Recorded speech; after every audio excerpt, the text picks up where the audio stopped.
E nesta terça-feira teve sessão do Conselho Nacional de Justiça. A próxima agora só no segundo semestre. O repórter Gabriel Ciafrei acompanhou o julgamento e agora ao vivo traz as informações. Oi, Gabriel, boa tarde para você. Oi, Rafaela, boa tarde para você, boa tarde a todos que assistem ao Jornal da Justiça. A sessão de hoje foi a última do semestre aqui no Conselho Nacional de Justiça. As plenárias serão retomadas a partir do mês de agosto. Logo no início da sessão de hoje, a presidente do STF e do CNJ, a ministra Carmen Lúcia, fez uma análise dos trabalhos desenvolvidos aqui no CNJ. Na sequência, os conselheiros retomaram os julgamentos dos processos. Todos os detalhes agora na reportagem.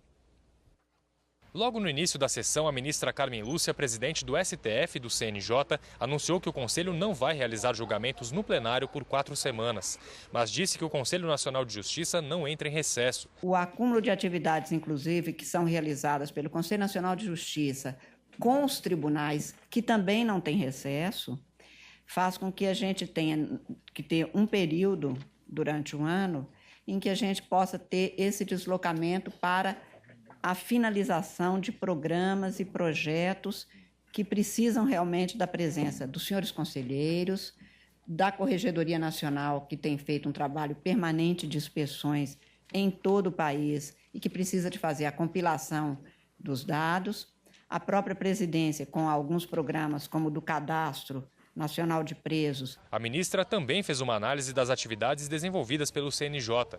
Ela destacou o julgamento de processos administrativos disciplinares, a implantação do Banco Nacional de Monitoramento de Prisões e terminou parabenizando os juízes e servidores que atuaram nos trabalhos. Eu quero agradecer aos juízes brasileiros nessa sessão, uma vez que só faltam agora a ultimação dos trabalhos em Rio Grande do Sul, Minas Gerais e os últimos dados de São Paulo, porque a dedicação dos juízes foi enorme, a dedicação dos servidores também, e o atendimento foi um atendimento voluntário, porque os tribunais têm autonomia para escolher quais são suas prioridades. Os conselheiros também retomaram o julgamento de um processo administrativo disciplinar contra um desembargador do Tribunal de Justiça de Alagoas. Contra ele, a suspeita de recebimento de vantagens indevidas para conceder liminares a uma empresa ligada ao fornecimento de merenda escolar no estado.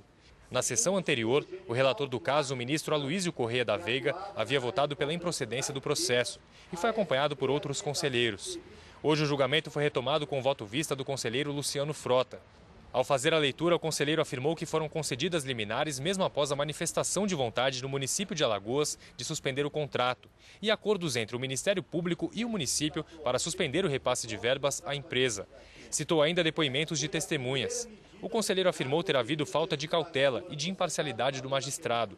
Considerou graves os atos. Ele votou pela aposentadoria compulsória do desembargador com vencimentos proporcionais ao tempo de serviço. A ministra Carmen Lúcia também votou pela punição, mas por maioria de votos, o plenário decidiu pela improcedência do processo administrativo disciplinar por falta de provas. Outro julgamento importante concluído nesta terça-feira pelo Conselho Nacional de Justiça era o processo que tratava da expedição de escrituras públicas pelos cartórios, reconhecendo as uniões poliafetivas. O julgamento foi retomado com o voto vista do conselheiro Valdetário de Andrade e ele seguiu o mesmo entendimento do relator do processo, o ministro João Otávio de Noronha. O ministro João Otávio de Noronha havia votado pela proibição da expedição dessas escrituras públicas. O mesmo entendimento teve a maioria dos integrantes do plenário do CNJ. Rafaela, é com você. Obrigado pelas informações, Gabriel.